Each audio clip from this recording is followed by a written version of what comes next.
경배 410장입니다.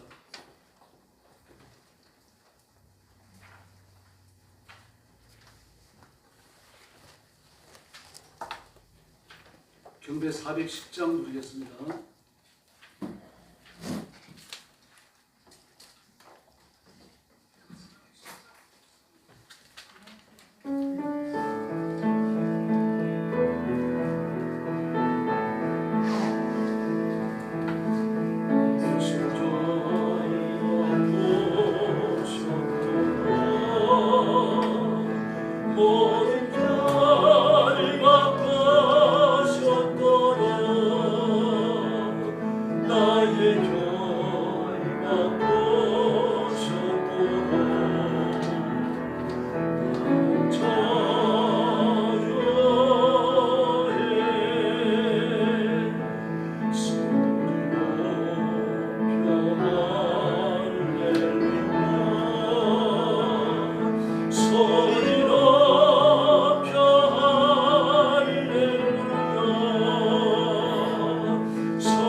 하나님께만 돌립니다.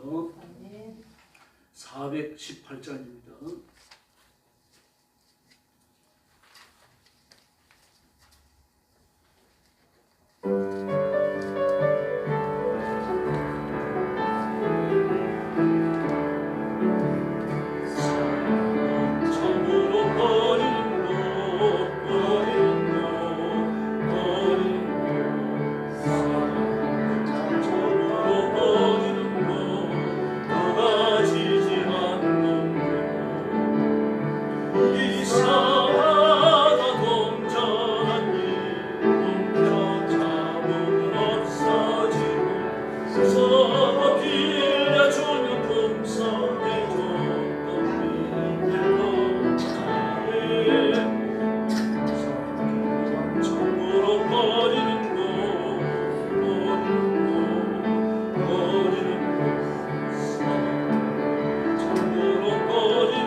사랑은 참으로 버리는 것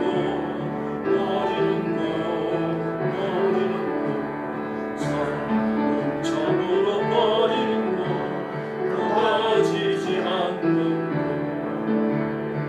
이상하다 동전한 이 몸자 잡으면 없어지고 서로 빌려주면 풍성해져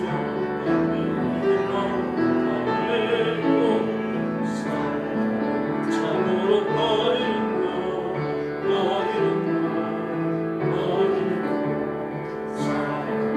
참으로 버리는 것 가지지 않는 것 매일 걱정을 나 버리고 넌 주님께 맡겨요 사랑은 참으로 버리는 것 가지지 않는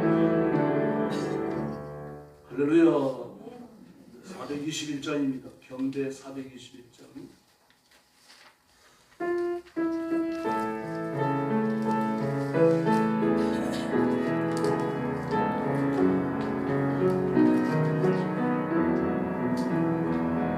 너는 시냇가에 심은 나무로 하나님의 사랑하는 믿음 뿌리 내리고 주의 뜻대로 항상 살리라 주의 시절을 쫓아 구원 열매 맺어라 하나님 마려운 빛 나를 보아리 주의 뜻대로 항상 살리라 너는 시냇가에 심은 나무라 하나님의 사랑하는 믿음 뿌리 내리고 주의 뜻대로 항상 살리라 주의 시절을 쫓아 구원 열매 맺으며 주의 영광로운 빛 나를 모아리니 주의 뜻대로 항상 살리라 할렐루야. 찬송가 407장 부르겠습니다. 407장입니다.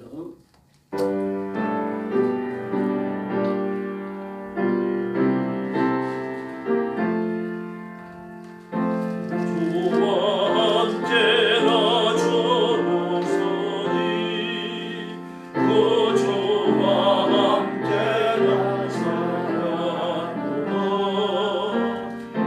만의 고난을 이렇도록 언제나 주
할렐루야.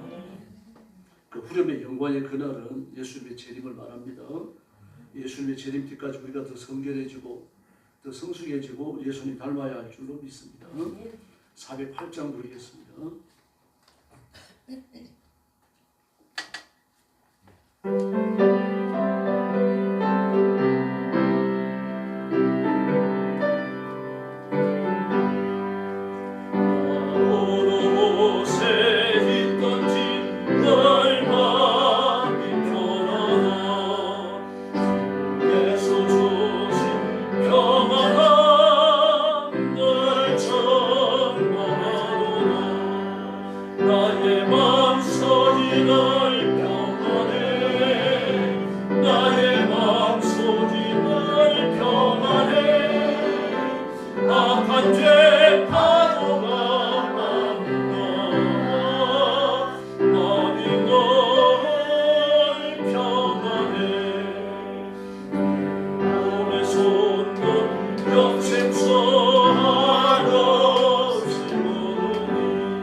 산제사 되어서 하나님 앞에 상달되도록 우리가 위로부터 주시는 바 큰 은혜 있는 시간 되도록 우리 예배를 받으시기 위해서 임재하시는 하나님을 거룩하게 체험하며 또 하나님을 배우는 시간 되도록 기도해 주시고 우리 교회가 부흥하는 일과 말씀의 강력한 권세를 주실 것과 그리고 온 성도들의 가정이 보호마되는 큰 역사를 달라고 뜨겁게 부르짖어 주시기 바랍니다. 같이 기도하겠습니다. 자비하신 아버지 감사합니다. 오늘 아침도 주님 함께 모였습니다. 오늘 밤에도 모였습니다. 사랑하는 성도들을 만져주시고 하나님의 세원해 주시고 새 능력 주시고 하늘의 권능을 주시고 진리의 말씀에 굳게 사로잡히는 은혜로운 시간이 되게 하여 주옵시기를 간절히 원합니다.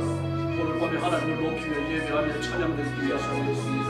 우리 각자가 지은 죄를 안보았을지라도 용서해 주시고 자기의 순도로 만드시고 십자가의 보혈로 깨끗게 하셔서 성결한 제물되어 하나님 앞에 바쳐주시고 은총을 베풀어 주시옵기를 간절히 원합니다. 말로 실수하고 보면서 실수하고 행동으로 실수한 죄들을 다 용서해 주시고 다시는 더러운 죄로 돌아가지 아니하도록 우리 하나님 역사하여 주옵시기를 간절히 원하고 기도하옵나이다. 자비하신 하나님 아버지 은혜 주시기를 바랍니다. 능력과 권능을 베푸시고 의의 손길로 만지시며 하늘 문을 여시고 멈추시기를 아버지와 간절히 원하고 기도하옵나이다. 온 성도들 하나님이 하시는 무엇이든 진리의 영으로 살아가시고 온전한 생각과 마음과 육신까지 하나님 앞에 바쳐주는 귀한 시간 되게 하여 주옵시기를 간절히 원하옵나이다. 자비하신 하나님 아버지 저와 사랑하는 성도들의 하나님 받으신 나라 성리가 주옵시고 하나님께서 기뻐 흥황하시는 예배의 산제사가 되도록 역사하여 주옵시기를 간절히 원하옵나이다. 자비로우신 하나님 아버지 우리 주님 앞에 맡깁니다. 우리 성도들의 그 간절한 기도, 뜨거운 기도를 통해서 하나님의 영광을 받으시고 기도에 응답하시고 기적을 베풀어 주시기를 간절히 원하고 기도합니다. 기도할 때 하늘 문을 열어주시옵소서. 기도할 때 시험이 떠나가게 하시고 기도할 때 악한 가지가 7길로 도망가게 하여 주시옵소서. 전능하신 하나님 아버지, 그래서 교회가 새로워지며 교회가 평화되시고 교회가 하나님의 능력과 권능으로 충만하여 성장하고 우리 하나님 역사하여 주옵시기를 간절히 원하고 기도하옵나이다. 자비하신 하나님 아버지 능력을 주시고 우리의 손길로 만지시고 복을 주시기를 바랍니다. 하늘의 권능을 허락해 주시옵기를 아버지와 간절히 원하고 기도하옵나이다. 전능하신 하나님 아버지, 교회를 보호하기로 하시고 교회는 신뢰하시고 교회는 하나님의 은혜로 날마다 새 능력과 새 권능 물처럼 올라가도록 역사하여 주옵시기를 간절히 원하옵나이다. 결혼은 10년마다 예수님 만나게 하시고 결혼은 10년간마다 시간이 맞게 하여 주시옵기를 아버지와 간절히 원하고 기도하옵나이다. 교회가 부흥하게 하여 주시옵소서. 구원받은 사람이 날마다 더하게 하여 주옵소서. 하나님의 연애가 충만하게 하여 주옵소서. 마가 요한의 다락방처럼 성령께서 불로 임하여 주시옵소서. 사랑의 아버지 감사합니다. 수요일 밤에 저희들이 기도하기 위하여 모였고 예배하기 위하여 모였습니다. 우리의 예배를 들으시며 우리 기도에 응답하시기 위하여 이 자리에 권능으로 임하신 하나님 앞에 찬양을 바칩니다. 저와 성도들을 그러한 예물을 받으심처럼 기뻐 받으시고 두 손 들고 복 내려 주시옵소서. 성령 충만함을 주시고 큰 믿음 주시고 믿음으로 말씀을 받고 믿음으로 말씀을 선포하며 말씀의 강력한 권능을 누리고 체험하는 귀한 시간 되게 하여 주시옵소서. 예수님의 이름으로 간절히 기도 올리옵나이다. 아멘.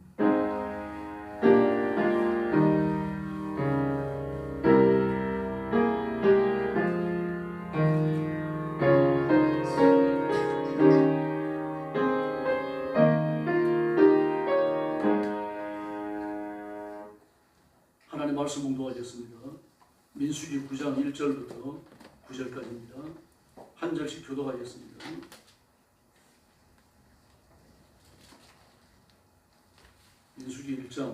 민수기 9장 1절부터 9절까지입니다. 210페이지입니다. 구약성경 1절 말씀 제가 먼저 봅니다. 애굽 땅에서 나온 다음에 첫째 달에 여호와께서 시내 광야에서 모세에게 말씀하여 이르시되 이스라엘 자손에게 유월절을 그 정한 기일에 지키게 하라. 그 정한 기일 곧 이달 14째 날 해질 때에 너희는 그것을 지키되 그 모든 율례와 그 모든 규례대로 지킬지니라. 모세가 이스라엘 자손에게 명령하여 유월절을 지키라. 그들의 첫째 달 14째 날 해질 때에 시내 광야에서 유월절을 지켰으되 이스라엘 자손이 여호와께서 모세에게 명령하신 것을 다 따라 행하였더라. 그때 사람의 시체로 말미암아 부정하게 되어 유월절을 지킬 수 없는 사람들이 있었으니 그들이 그날에 모세와 아론에게 그에게 이르되 우리가 사람의 시체로 말미암아 부정하게 되었거니와 우리를 금지하여 이스라엘 자손과 함께 정한 기일에 하나님께 헌물을 드리지 못하게 하시면 어찌미니까. 모세가 너희에게 기다리라. 여호와께서 너희에게 대하여 되게 명령하시는 것을 내가 들으리라. 아멘. 광야의 첫 유월절입니다. 순서상 두 번째죠. 첫 번째 유월절은 출애굽하면서 그들이 애굽에서 빠져나온 그날이 첫 번째 유월절입니다. 그러므로 순서상 따지면 두 번째지만 그러나 광야에 들어와서는 첫 번째입니다. 그러나 첫 번째 애굽에서 지켰던 첫 번째 유월절은 애굽에서 빠져나오는 그 중대한 탈출 사건과 관련지어져 있었죠. 시사하는 교훈이 컸습니다만 그러나 역사적 사건과 결합되어져 있었기 때문에 광야에 나온 이후에 지키는 첫 번째 유월절과는 의미가 달랐습니다. 그래서 광야에 나와 지키는 첫 번째 유월절은 역사적 사건이 배제된 상태잖아요. 성취되었으니까. 그 이후에 첫 번째 유월절을 추억하며 드리는 그 유월절이 되겠습니다. 그래서 오늘 본문에 보면은 유월절을 지키는데 1월 14일 밤에 하나님 앞에 무교병을 만들고 또 어린 양을 죽여가지고 유월절 양을 준비하고 그러면서 유월절을 지켰는데 문제가 생겼습니다. 시체로 말미암아 부정해진 사람이 생겼어요. 그러니까 이게 가족의 장례식에 참여했든지 아니면은 말 그대로 죽은 시체를 만졌든지 둘 중에 하나겠죠. 그럼 어쨌든 시체로 부정해졌습니다. 부정해졌으니까 모세가 아론과 함께 부정해졌으니까 유월절 참여 못한다 그랬어요. 부정한 사람 참여 못하는 게 맞습니다. 만약에 부정해진 상태에서 유월절에 참여하게 되면 어떤 일이 벌어집니까? 유월절 전체가 부정해집니다. 이건 유월절을 지킬 수가 없게 되는 거죠. 만약에 유월절을 다 지키고 끝나가는 순서에서 그런 일이 벌어졌다면 이미 지킨 유월절까지 전부 허당입니다. 다 끝나는 거예요. 이런 일이 일어날 수 있습니다. 그래서 이스라엘 백성들은 유월절 전에 예루살렘으로 들어오는 모든 성문을 다 막아놓고 딱 하나만 열어놓습니다. 그리고 그 들어오는 사람에게 거룩한 물을 뿌려가지고 부정해서 제합니다. 정결케 합니다. 뭐 그 사람이 어떤 부정한 일을 저지르고 왔는지 아무도 모르죠. 더구나 그들이 걸어오면서 흙을 밟잖아요. 신는 건 샌들밖에 없거든요. 샌들을 신으면 뭐 여기저기로 흙먼지가 다 들어가는 거죠. 흙을 밟는 거 부정한 겁니다. 왜냐고 하면요. 그들이 사람이 죽으면 평토장을 합니다. 한자 정도밖에 파지 않아요. 파고 이게 묻습니다. 그럼 몇 년이 지난 다음에 탈골이 이루어졌다고 하면 그 다음에 뼈를 수습해가지고 한 번 더 장례를 지냈던 거예요. 그러므로 도시에서 가까울수록 동네에서 가까울수록 평토장은 평토장을 해서 장례식을 한 무덤이 여기도 있고 저기도 있을 수 있는데 평토장이니까 그때서 봐서 식별이 잘 안 됩니다. 무덤을 새로 썼다고 하면은 알 수가 있겠죠. 아무리 평토장이라고 하더라도 뭐 붉은 게 표시가 날 수밖에 없어요. 그러나 1, 2년 지나가고 나면요. 알아볼 필요 없어요. 더불어 광야잖아요. 유대라고 하는 나라가 유대 광야에 걸쳐 있습니다. 나라 자체가 광야에 걸쳐 있어요. 그러면 도시가 형성되지 않은 덜로 나가게 되어지면 말할 수 없는 거죠. 그리고 한 번씩 먼지바람이 불면서 모든 걸 뒤엎어버리면 어디에 평토장이나 무덤이 있는지 알 필요 없어요. 먼저 장례를 했던 후손들이나 표식을 정해놓고 찾아갈 수 있겠죠. 그러나 그 외에는 모릅니다.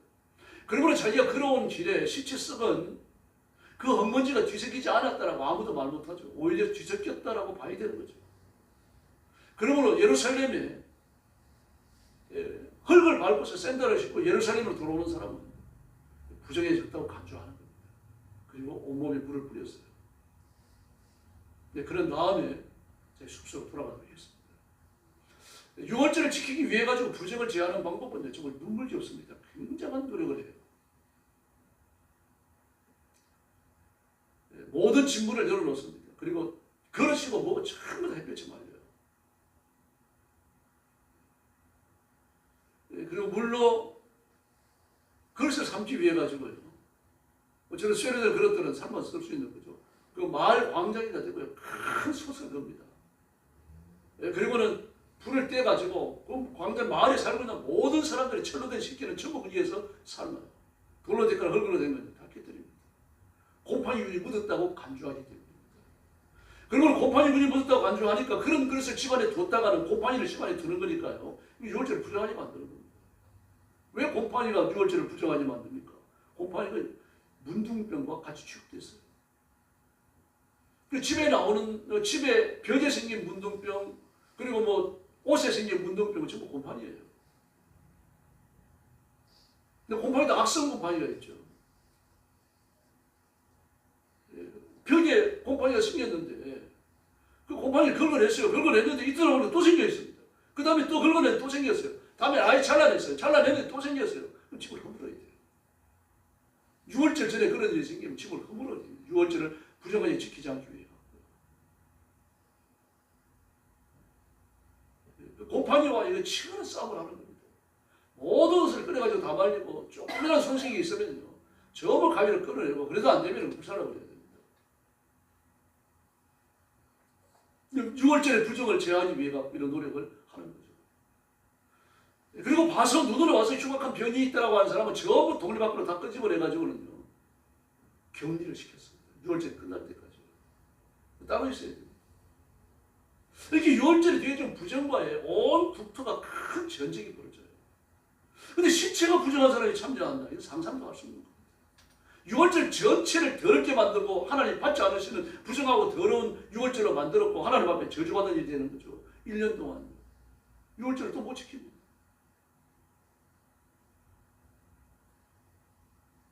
그런데 시체로 말미암아 더러운 제사를 나왔어요. 근데 하나님께서 의외로 말씀하십니다. 그걸 참여시키라고. 참여시킬 수 없는 게 관례입니다. 근데 참여시키라고 그러셨어요. 왜 그러셨을까요? 정결 의식을 통과하는 것을 전제로 하는 거예요. 정결 의식을 통과하지 않으면요, 지킬 수 없습니다. 이 부정한 자가 유월절에 참여하지 못하는 건 하나님의 법이에요. 하나님이 허락하시고 하나님 말씀하신 법입니다. 하나님이 주신 법을 하나님이 스스로 깨뜨리십니까? 그게 있을 수 없는 일이죠. 시체로 말미암아 더러워진 사람은 물을 뿌리는 정결 의식을 통과한 후에 참여할 수 있어요. 그러나 그 의식을 행하지 않았으니까 참여 못하는 거죠. 근데 왜 그 의식을 행하지 않았습니까? 아직은요, 정결한 물을 만들어서 사용하는 데 대해서 익숙하지 않았던 게 틀림없습니다. 근데 하나님께서는 그걸 지금 주시시켜 주시는 거죠. 그걸 참여시켜라. 참여시킬 자격을 준 다음에 그 다음에 참여시켜야 되는 거죠. 그래서 일반적으로 부정한 사람은 관례상 유월절에 참여 못합니다. 유월절 전체를 더럽혔어요. 이스라엘 백성들이 지키는 유월절을 다 부정하게 만듭니다. 온 백성이 하나님의 저주받는 길로 내모는 거죠. 꿈에도 생각할 수 없는 병치가 됩니다. 그래서 유월절의 근본 의미를 지키면서도 그들의 부정을 제하여 유월절에 참여시키므로 모든 백성들이 빠짐없이 하나님의 구원의 은혜에 대해서 감사하고 또 누리고 기뻐하는 우리 이 복을 함께 받도록 그렇게 하신 겁니다. 하나님의 자비죠. 그럼 부정하니까 참여시키지 마라. 그럼 그걸로 끝나는 거예요. 그러나 부정하지만 관례상 참여할 수 없지만 그러나 정결 의식을 치른 후에 참여한다면 할 수 있다는 얘기 아닙니까? 앞으로도 그렇게 할 거니까. 그래서 유월절은 죄에서 노연한 날, 심판에서 노연한 날, 저주에서 노연한 날, 하나님 앞에 기뻐하고 감사하고 찬양하는 자리입니다. 여기에서 몸에 부정을 입은 사람이 정결함을 입은 후에 다시 의식에 참여하는 말로 다 할 수 있는 거죠. 아마 일평생 잊을 수 없는 감격의 유월절이 될 겁니다. 하나님이 정하신 유월절은 전적으로 하나님의 은혜입니다. 이 은혜는 자격 없는 죄인이 하나님의 은혜를 누리도록 하는 그 은혜입니다. 그러므로 이 부정을 입은 사람은 자기 스스로 정하지 할 수 없어요. 반드시 자격을 가진 사람이 정하게 해줘야 됩니다. 자격을 가진 사람이 누굽니까? 제사장입니다. 그 백성들이 죄를 짊어지고 하나님 앞에 나가서 죄를 용서받고 돌아와 하나님의 용서를 선포하는 제사장이에요. 중보자입니다. 오실 예수님을 보여주는 표상입니다. 그래서 하나님의 구속 역사에서 인간의 전적 타락과 하나님의 무조건적 은총을 대비시키는 이 중요한 모티프가 유월절에 들어있습니다. 부정한 사람은 유월절이 코앞에서 지켜지지만 참여 못합니다. 그리고 그 죄를 용서받는 사람은 감사와 감격을 유월절에 참여하게 되는 거죠. 똑같은 일이 벌어집니다. 요한복음 3장에서 예수 믿지 않는 사람은 그가 믿지 아니하므로 이미 심판을 받았느니라. 그렇게 말씀하십니다. 무섭잖아요. 앞으로 5년 후에 10년 후에 믿으면 그때 믿을 사람도 아니라는 거지. 하나님이 아시는 거죠. 우리는 모르거든요. 그러므로 신앙을 고백한다고 말을 하면 은혜의 자리에 함께 참여해야 됩니다. 끝까지 하나님 앞에 죄를 회개하고 예수 믿겠다고 말하지 않으면 은혜의 자리에 초대할 수 없어요. 마치 선심을 쓰는 것처럼 선찰에 참여하지 않고 그럴 수는 없는 겁니다. 자기 말로 걸어가지고 교회에 나오는 거예요. 어쩔 수 없지만 그러나 의식에는 참여 못하는 겁니다. 하나님께서는 불기둥과 불기둥 속에 임하셨고 이스라엘 백성들을 40년간 변함없이 그렇게 인도하셨습니다. 기적이잖아요. 그들은 기적 속에 눈을 뜨고 기적 속에 눈을 감았어요. 기적의 음식을 먹고 기적의 물을 마셨습니다. 기적의 옷을 입고 기적의 신을 신었어요. 이렇게 기적이 40년간 계속되니까 기적이라고도 생각을 안 합니다. 이게 완악함입니다. 그걸 깨어 기도하는 사람이에요. 하나님의 은혜를 아침 저녁으로 간구하는 사람, 하나님의 은혜가 아니면 숨도 쉴 수 없다라고 하는 하나님의 절대 의존적 신앙을 가진 사람은요 그렇게 생각하지 않습니다. 지금 우리도 마찬가지입니다. 십자가의 어르신 보혈로 내 죄가 용서받고 내가 지옥에 떨어지지 않고 천국의 영생복을 얻으면요 하루에 100번이라도 곱씹어야 됩니다. 생각을 할 때마다 감사해야 되고요. 기뻐하고 기도하려고 머리 숙일 때마다 하나님 앞에 이 사실을 고백해야 됩니다. 식사 기도할 때도 마찬가지예요. 밤에 잠자기 위해서 엎드렸을 때도 마찬가지예요. 어떤 기도보다도 앞서서 구원받았으면 감사해야 됩니다. 그렇지 않으면 우리 이스라엘 백성으로 같아집니다. 구름 기둥과 불 기둥, 어린 양의 피 흘리는 죽음의 증거입니다. 하나님 이 자리에 임재하셔서 지키신다는 증거죠. 그리고 그 자리에 나와가지고 십계명을 받고 십계명을 주시는 자리에서 모세와 함께 하나님 앞에서 이 계명을 우리가 받아 지키겠습니다. 이 결심에 참여하지 않는 사람은 불기둥, 구름 기둥이 엄청 할 일 없어요. 설사 그들 중에 거한다고 하더라도요, 하나님이 그들을 버리면 나가는 거예요. 300만 명이 텐트를 치고 광야에 삽니다. 상상이 되세요, 여러분? 300만 명입니다. 10명이 텐트 하나를 쳤더라도 30만 개를 쳐야 됩니다.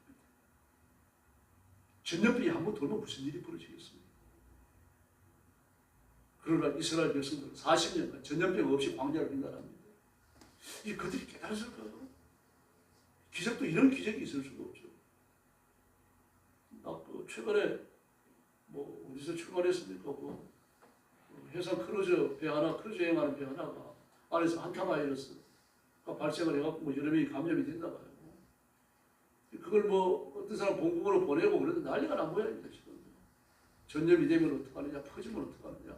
약이 없답니다, 한타바이러스는. 쥐가 옮기는데.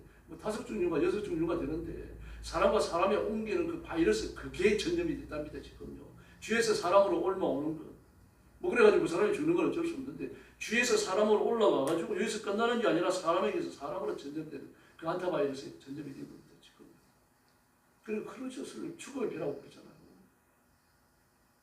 여러분 만약에 300만 명에 30만 개의 텐트를 치고 사는 광야에서 그런 전염병이 들어왔으면 예전에 다 죽었어요. 그러나 하나님은 그 전염병에서 이스라엘을 보호하신 줄로 믿습니다. 이 은혜를 믿는 겁니다. 그런데 이 고귀한 사랑을 그들 모르고 있는 거죠. 그래서 우리는 동행하시는 하나님의 뜻을 따라 살아야 하고 우리가 천국에 이를 때까지 하나님의 지혜를 앞세우고 하나님의 구원을 노래하며 살아야 할 줄로 믿습니다. 6월절 이후로 유대의 모든 건 달라집니다.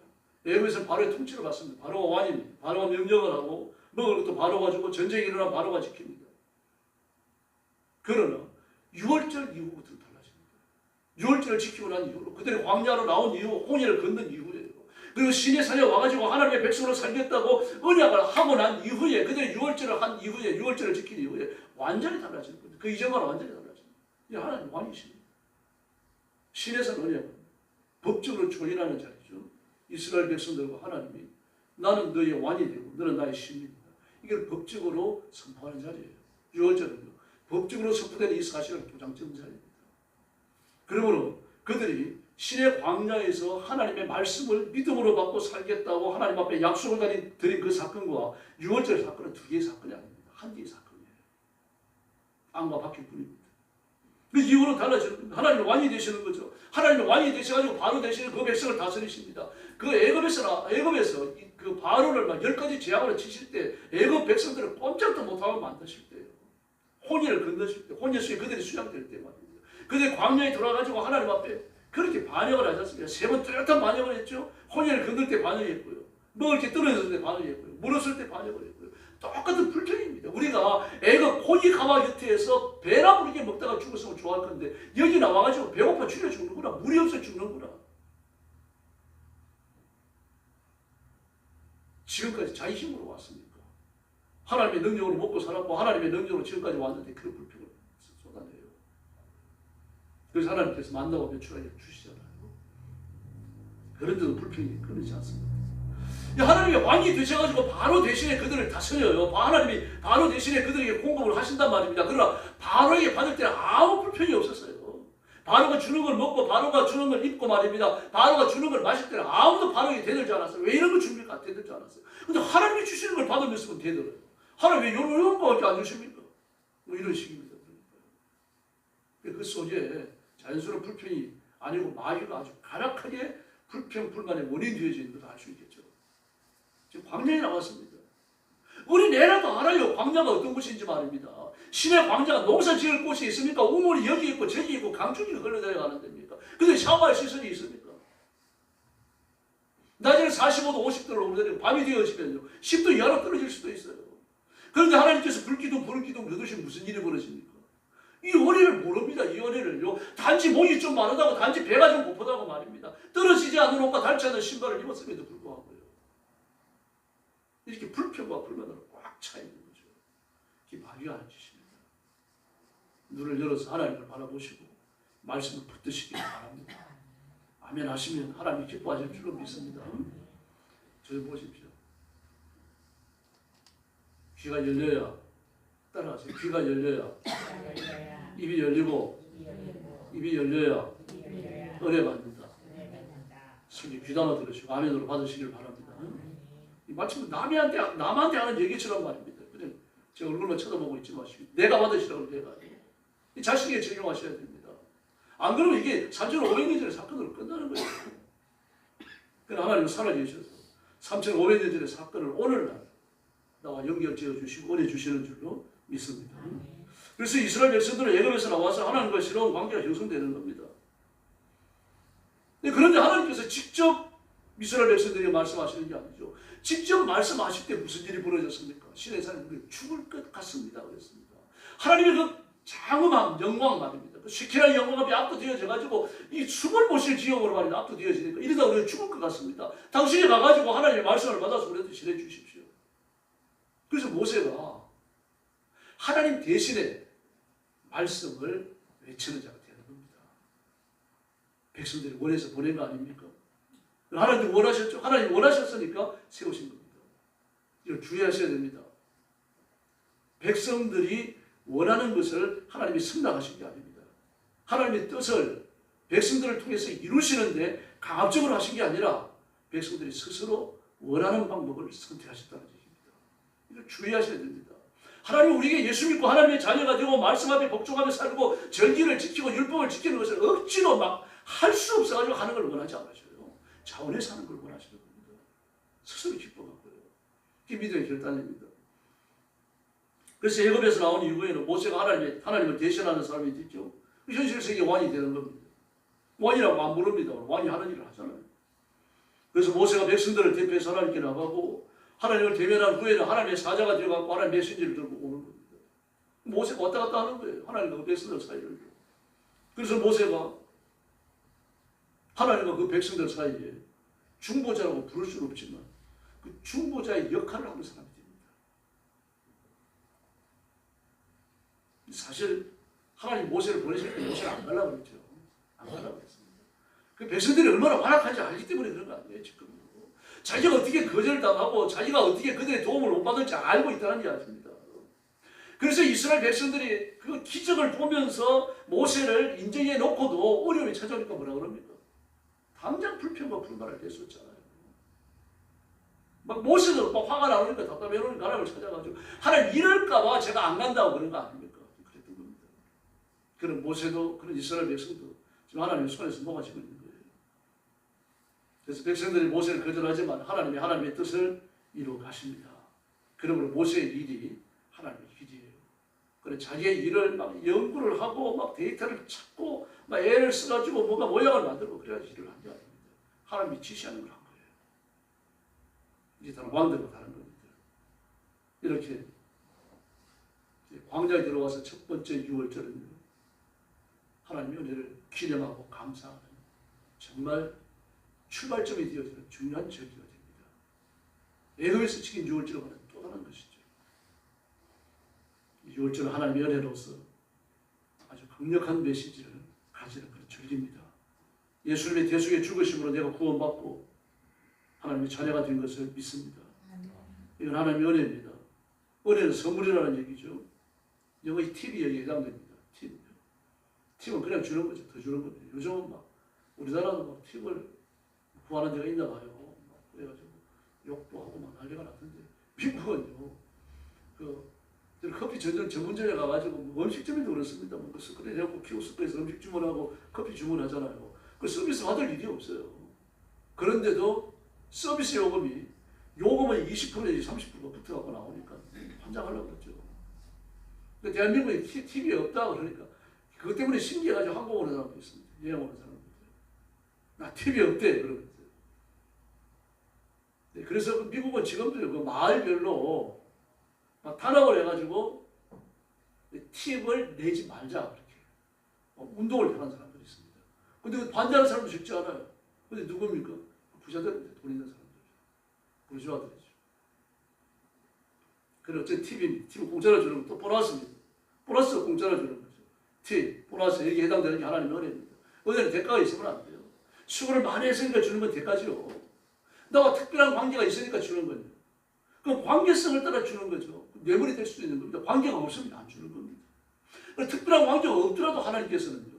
오히려 그 사람을 선택해가지고 하나님 앞에 이익이 되는 것도 아니고 하나님 앞에 속성이 되는 사람밖에 안 되지만 그러나 그를 선택해서 지옥을 보내는 게 아니라 천국으로 데려가시는 거예요. 기쁘셔서 하시는 거예요. 그럼 주시는 겁니다. 하나님의 뜻입니다. 그 뜻을 알 길이 없어요. 그래서 바울 사도께서 그걸 뭐라고 그럽니까? 비밀이라고 했잖아요. 하나님이 기쁘신 뜻을 따라 에베소서에 나오죠. 하나님이 기쁘신 뜻인데 그런 기쁘신 뜻에 대한 내용 정체 성경이 안 나옵니다. 여러분. 그냥 기쁘신 뜻이에요. 주의해야 됩니다. 여러분. 그래서 하나님의 은혜는 선물입니다. 팁이고 보너스입니다. 이번에 내가 받는 구원의 정체입니다. 내가 받는 하나님의 사랑의 정체예요. 그래서 하나님과 나 사이에는 이익관계가 존재하지 않습니다. 이거 여러분 철저하셔야 됩니다. 은혜 받으려고 교회 나오셔서 안 되고 예배 드리셔서 안 돼요. 은혜 받기 위해서가 아닙니다. 여러분. 단지 하나님을 높이고 하나님 앞에 영광 돌리기 위한 이 목적 외에 다른 목적이 존재하면 안 됩니다. 하나님께서 우리를 구원하실 때도 어떤 걸 요구하지 않으셨어요. 그래, 너는 내 것이다. 우리가 선택하셔서 불러주셨어요. 우리가 키가 크기를 합니까? 돈이 많기를 합니까? 잘 믿기를 합니까? 믿음이 좋기를 합니까? 미안합니다. 저는 저 자신이 그래요. 그래 예수 믿어 구원받고 하나님의 자녀가 된 거예요. 막 어떨 때 눈물이 나와요. 기도하려고 그러면요. 목이 잠겨요. 그래서 하나님의 은혜의 원리를 이해하기가 쉽지 않습니다. 세상에 이렇게 존재하는 게 없기 때문에 그래요. 참 수고 많이 했다. 땀 흘려 일했네. 주면 그건 월급 주는 거예요. 대가 주는 거 아닙니까? 아무런 관계가 없는데 아무런 땀 흘린 수고도 없는데 그를 사랑하고 선물을 주다가 마치 내 생명까지 내주는 거예요. 그런 건 없어요. 세상에. 그런 관계는 존재하지 않습니다. 엄마의 사랑도 마찬가지예요. 자기 자식한테나 사랑하는 거지 자기 자식이 아니면요. 자기 자식도 마음에 안 들 때가 한두 번입니까?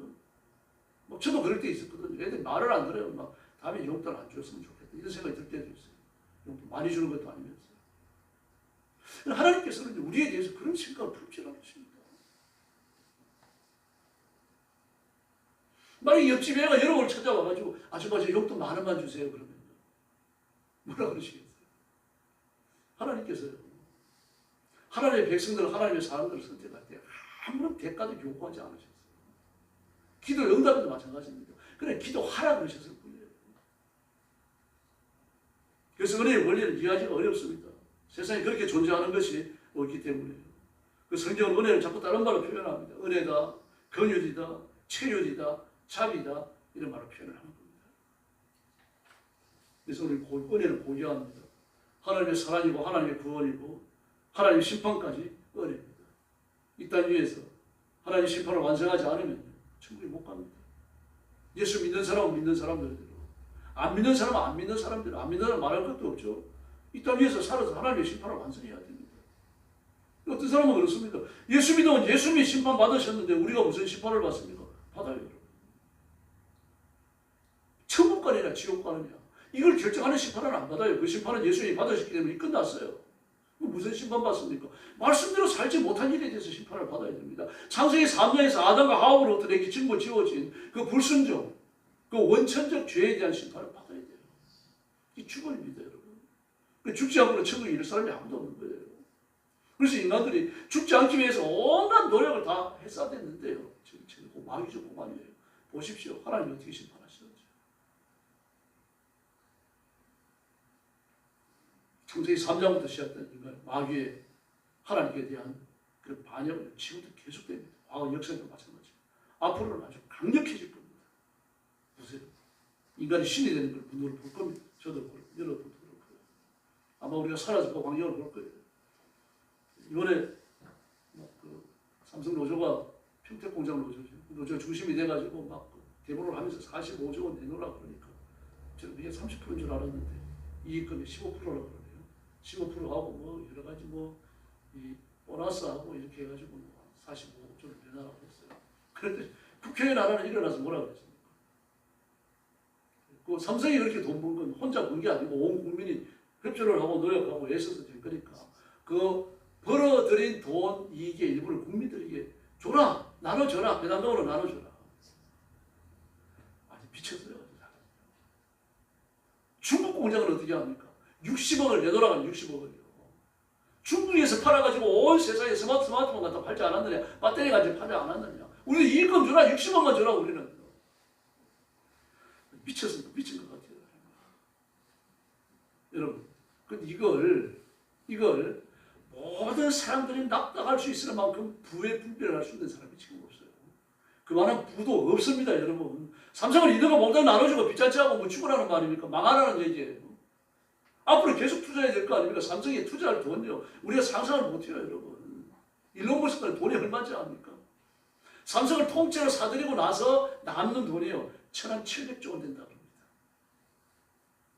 근데 일론 머스크한테 미국인들이 대화를 하면서 말입니다. 너 테슬라 만들어 돈 팔고, 너 팔아먹고 막 우리가 너희를 위해 가지고 이런 저런 일을 많이 했는데 이익금 좀 내놔라 그럽니까? 안 그래요. 자본주의를 뭔지 알기 때문이에요. 그런데 그렇게 어떤 집단, 어떤 회사에 어떤 개인에게 부가 집중되는 일이 앞으로 계속 일어납니다. 그럼 누군가가 나서서 이 돈을 잘 평준화해야 돼요. 이 평준화하려고 하면은 그걸 평준화할 수 있는 이론, 논리적 토대를 가지고 와야 된다는 얘기입니다. 민주주의 안에는 없어요, 여러분. 민주주의가 100% 시행되면요, 제가 말씀드리잖아요. 백성이 50% 죽어요. 지금 전 세계에 살고 있는 사람이 85억인데요. 85억의 절반은요, 굶어 죽어요. 상위 7% 정도요, 10%에서 5% 정도는요, 왕가같이 삽니다. 나머지는요, 노예가 될 거예요. 그게 자본주의가 하는 일입니다. 그럼 공산주의는 어떻습니까? 공산주의는 너무 좋은 원리죠. 능력껏 일을 해가지고 필요한 것만 가져가자. 이러니까 부의 분배가 저절로 되는 거 아닙니까? 그럼 공산주의 해가지고 그거 실현한 나라가 있냐고요. 너무 이상적이죠. 그 실현을 못해요. 6.25의 정치 원리도 그렇잖아요. 6.25의 정치 원리도 백성을 하늘처럼 봐라. 백성을 왕이 있어야 하늘이다. 그러면 어떤 왕이 백성을 하늘로 봅니까? 그런 마음을 가지고 통치를 하면 온 백성들이 해가 갈 일이 없는 거죠. 이 6.25의 정치 원리가 실현된 적이 두 왕이 있잖아요. 요왕과 순왕. 그 용순시대라고 그러잖아요. 그걸 천국으로 봐요, 6.25에서는요. 그 6.25의 원리는 조금 괜찮으니까 그 땅에 실천할 수가 있을 때 지금도 여러분 6.25의 원리를 도덕률로 보는 거지 정치의 원리를 안 받아요. 공산주의 마찬가지입니다, 여러분. 너무 이상적이에요. 공산주의를 해가지고 돈 있는 사람들이 돈을 벌게 놔뒀다가 그 돈을 어떻게 합니까? 당이 다 뺏어가잖아요. 중국 보면 알잖아요. 북한 보면 알지 않습니까? 그 당이 뺏어가면 당이 가집니까? 시진핑에 집중되죠. 시진핑에는요, 돈이 얼마나 있는지 몰라요. 알려진 것만 약 17조 원 정도 되고요. 그 자녀들 있죠. 미국의 대학 다니는 자녀들까지 전부 개인 자산이 수조 원이 넘어요. 그 돈이 어디서 나왔어요? 이 전부 다요. 알리바바한테 뺏고 텐스한테서 뺏고 말입니다. 저런 주택 회사에서 다 뺏은 거 아닙니까? 전부 다요. 돈 많은 거 말인데 이런 명목으로 저런 명목으로 전부 빼앗아가 누가 가집니까? 최고 지도자가 가지는 거죠. 독재도 이런 독재가 없죠. 공산주의는요, 전체주의는, 사회주의는 그렇게 할 수밖에 없어요. 근데 누군가가 진짜 뛰어난 정치인이 나와가지고 온 세계인들의 마음을 감동시킬 수 있는 부의 분배를 시작한다면요, 그게 인간이 아니에요. 신의 능력을 가진 자는 가능해요. 부자들, 돈 가진 부자들을 설득하고, 부자 나라를 설득하고, 가난한 사람들도 막 데모 안 하도록 설득을 하고, 그래가지고 부의 분배가 원리와 체제에 의해서 이루어지더라고요. 그게 적그리스도입니다, 여러분. 그래서 적그리스도는요, 사람 눈에 인간으로 안 보인다고 여러 번 말씀드렸죠. 신으로 보여요. 그래서 쇠갑바지게 일을 내가지고 내 재산을 쌓아놨는데, 스스로 말입니다, 스스로. 적그리스도 한번 만나고 나오지만 하면 스스로 풀어가지고 사람들이 나눠줍니다. 그럼 나눠주면 거짓은 아니죠. 그 회사가 지속적으로 돈을 벌 수 있도록 경제체제가 만들어져 있어요.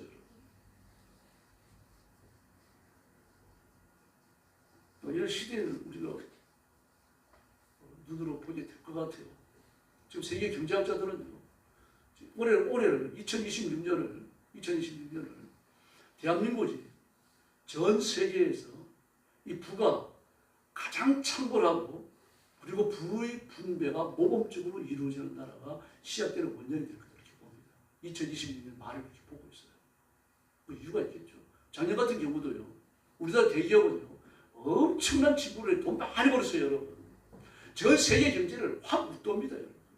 우리 한국 경제가 다운됐죠. 그 재벌들의 경제까지 포함하면 한국 경제 다운 안 됐어요. 막 이런 일들이 지금 순간적으로 일어나고 있어요.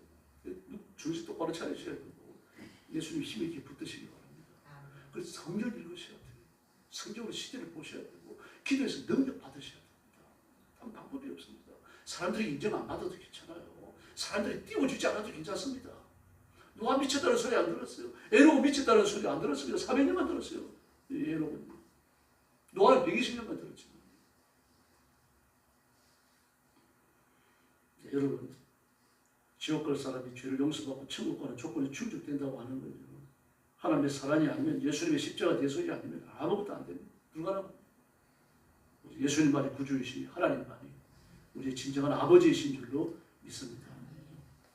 네, 그래서 그게 놀라운 거예요. 단 한 사람이라도 그리스도의 십자가를 통하지 않고 구원받은 사람 아무도 없습니다. 어떤 사람은 로마서를 읽고 양심을 지키면 안 됩니까? 얘는 로마서 3장에 기록되어진 양심 구원은요, 구원의 방법을 기록한 게 아닙니다. 그렇게도 구원받을 인간이 아무도 없다는 걸 말씀하는 거예요. 절망을 말하는 겁니다. 로마서 1장 1절부터 3장 21절까지는 인간의 절망 고발하는 내용이에요. 양심을 지켜서 구원받을 인간이 누가 있습니까? 그럼 예수님이 필요 없죠. 아무도 없습니다. 그래서 예수님만 주님이신 줄로 믿습니다. 그런데 이 구원의 큰 원칙은요, 인간의 조건에 근거가 없어요. 에서와 야곱을 예로 들잖아요. 바울 사도가 예를 들었죠. 에서는 버리고 야곱을 선택했습니다. 근데 누가 상남자입니까? 에서예요. 에서 멋있어요, 여러분. 리더십이 얼마나 탁월합니까? 그 동생 야곱은 바다 나라에 가가지고 20년간 살면서 말입니다. 막 그 14년 동안 막 무료 봉사를 하고 온갖 고난을 당하고 막 그 외삼촌한테 이리 막 돌림빵 놓고 저리 돌림빵 놓고 막 이리저리 그렇게 이용만 당하다가 아내 넷 얻어가지고 애 12 낳아가지고 돌아왔을 뿐이에요. 근데 에서는요, 국가를 건설해왔어요. 누가 멋있습니까? 누가 역사에 기여하는 자입니까? 그건 아니면 에서를 내가 버렸다라고 말해요. 그 뛰어나기 때문이 아닙니다. 우리가 구원받는 건 하나님의 뜻이지 인간의 조건이 아닌 줄로 믿습니다. 그래서 야곱과 에서의 구원은요, 아예 태어나기 전에 결정이 돼버리잖아요. 우리도 마찬가지입니다, 여러분.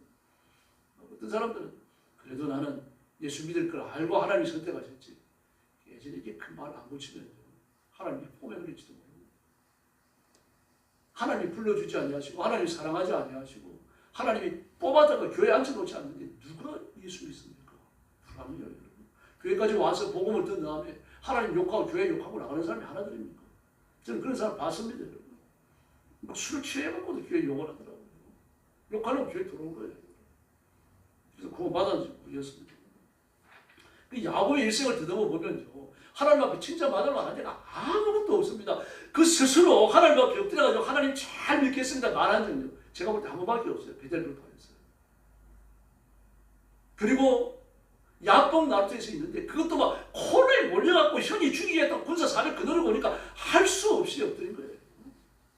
그가 하나님 앞에 스스로 엎드려서 복을 주셔야 한 건요, 창세기 28장 베델불파밖에 없습니다. 의심이 얼마나 많습니까? 일생 동안 그렇게 살다가 요셉의 초청을 받아가지고 애국으로 내려가는 그 무렵에 그 성숙해버립니다. 그 바로 앞에 가서 행동을 보면 알아요. 완전히 변해버립니다. 권력까지 이제 안 두려워합니다. 든든한 배경을 가지니까. 좋은 말 해가지고 뭐 하나 얻어내려고 애 안 쓴다는 게 아닙니다. 어떤 사람은 뭐 제가 한번 말씀드릴 것 같은데, 김정은 아들 김주혜 13살짜리가 뭘 안다고, 저는 그렇게 안 봐요. 제가 김주혜 깜짝 놀랐거든요. 아버지 따라가지고 시진핑 만나러 갔을 때입니다. 시진핑이 앞에 앉아가지고 하나도 추억 안 들어요. 제가 유심히 봤습니다. 뭐 술을 마시니 어쩌니 저따구로 가정교육을 했더니 지금 그런 거 보지 않았어요. 그 시진핑이 앞에 앉혀놓고 말이죠, 그 중국 술이 독하다 그러잖아요. 빼갈 같은 건지 모르겠는데 어쨌든 뭐 연애에 나오는 중국 술이라도 뭐 독한 게 어디 가겠어요. 뭐 그런 건데 그걸 거침없이 마셔야 돼요. 추록 절대로 안 됩니다. 시진핑이가 뭐라고 한마디 하지만 여러분 빨리 쳐다보세요, 여러분. 찾아보고 한번 보세요. 빨리 쳐다보면서 그대로 있어요. 뭐 고개를 숙인다든지 이렇게 움츠린다든지 아무것도 없어요. 이게 황제 핏줄입니다, 여러분. 4대째예요. 우스개오만 아닙니다, 김주예요. 여러분, 저와 여러분은 예수님의 핏줄, 하나님의 자녀인 줄로 믿습니다. 세상에 어떤 것도 두려워해서 안 됩니다. 특별히 사람 두려워하지 마세요. 말도 두려워할 거 없습니다. 예수님의 이름 앞에 굴복 못할 것이 없기 때문입니다. 예수님의 이름 붙드시고 흔들리지 않는 믿음으로 십자가 바라보고 살아야 할 줄로 믿습니다. 십자가 살리는 것처럼 유월절도 살리는 겁니다. 죽이는 유월절이 아니에요. 그래서 죽어가는 사람, 유월절에 참여할 수 없는 사람, 유월절에 생명을 얻는 사람까지 정결 의식을 통해가지고 유월절에 참여하라고 말씀하시지 않습니까? 근데 사람은 어떻습니까? 참여 안 시키려고 하는 거예요. 그 배후에도 마귀의 역사가 있는 겁니다. 유월절에 참여해서 생명을 얻어야죠. 유월절에 참여해서 영생의 빵을 먹어야 될 거 아닙니까? 근데 그게 아니에요. 참여 안 시키려고 하는 겁니다. 그러나 하나님은 참여시키라고 말씀하셔요. 하나님 이런 분이십니다. 마귀는요, 우리 은혜에서 내 몰고 생명에서 내 몰지만 하나님은요, 천이 하나 말리 하나 이런 상황 저런 상황에서 다 골라내갖고 하나님의 은혜로 옷 입혀주시는 줄로 믿습니다. 예수님의 십자가 때문입니다. 유월절에 어린 양의 피 흘림 때문입니다. 그래서 우리가 구원받아 오늘도 살고 있고 하나님의 능력과 권능을 누리는 줄로 믿습니다. 그 십자가를 대할 때마다 우리가 이 은혜를 느껴야 되고 기억해야 되고 잊지 말아야 합니다.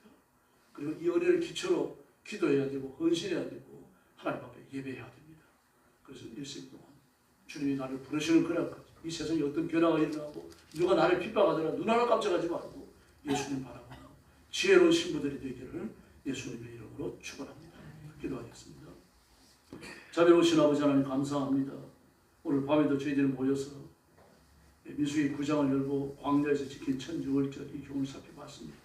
자비로우신 주님, 유월절 어린 양이신 예수님이 죽으셔서 이스라엘 백성 300만 명이 넘는 사람이 생명을 얻은 것처럼 예수님 십자가에 죽으심으로 저와 성도들의 영생의 생명을 얻고 하나님의 자녀가 되며 천국 백성이 된 것을 감사합니다. 그러므로 내 삶에서 날마다 유월절이 반복되게 하시고 십자가 연축이 날마다 새롭게 재현되도록 복내려 주시옵소서. 그 은혜를 부르며 살고 그 은혜를 받으며 살고 그 은혜를 내 것으로 소유하고 살게 하여 주시옵소서. 오늘도 드린 성도들을 하나님 가슴에 품으시고 세상에 다시 없는 사랑을 받았음을 깨닫고 하나님만 높이는 존귀한 종들이 되게 하여 주시옵소서. 예수님의 이름으로 간절히 기도 올리옵나이다. 아멘.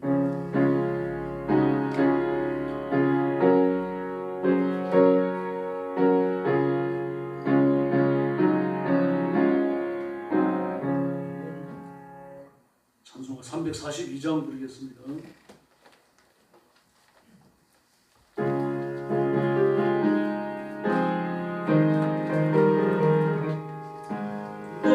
시험을 당해 죄 짓지 말고 온 용기를 다해 엉을 비춰라. 너 시험을 이겨 새 힘을 얻고 주 예수를 믿고 널 승리하라.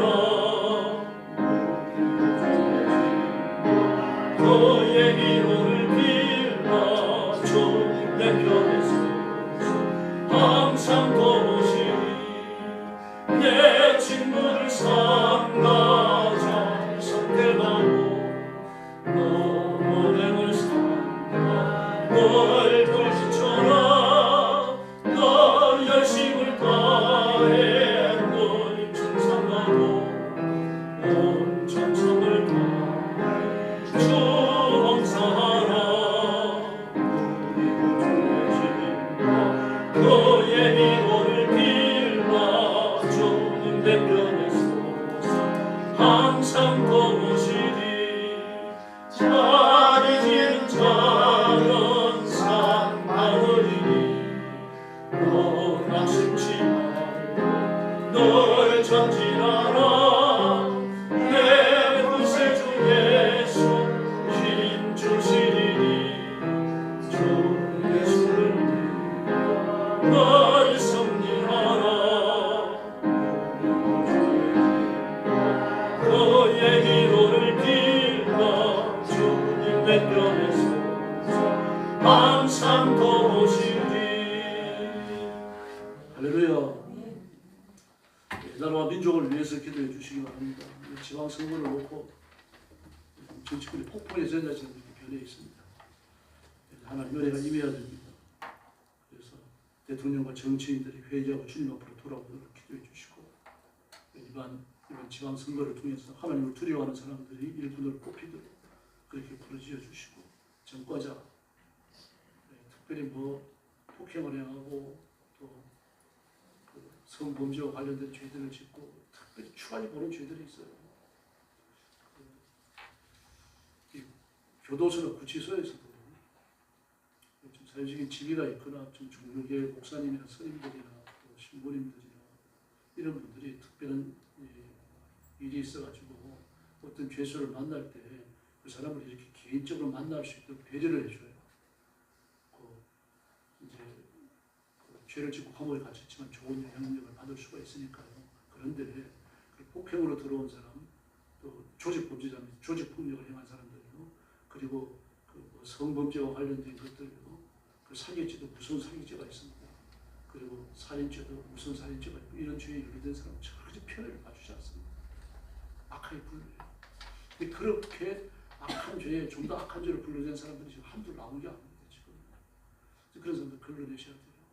기도하시면서 깨끗한 사람이 돼야죠. 범죄자, 전과자, 더불어 사회적으로 봐서 반사회적 그런 범죄에 대한 이력이 있는 사람들이 그 지방 지도자가 되고는 무슨 일이 벌어질 것 같습니까?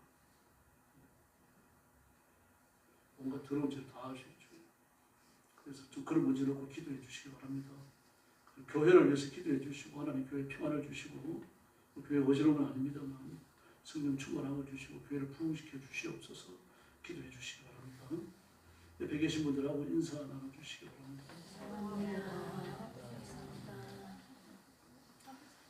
한 번 더 인사하죠. 힘을 다해 성지가 삽시다.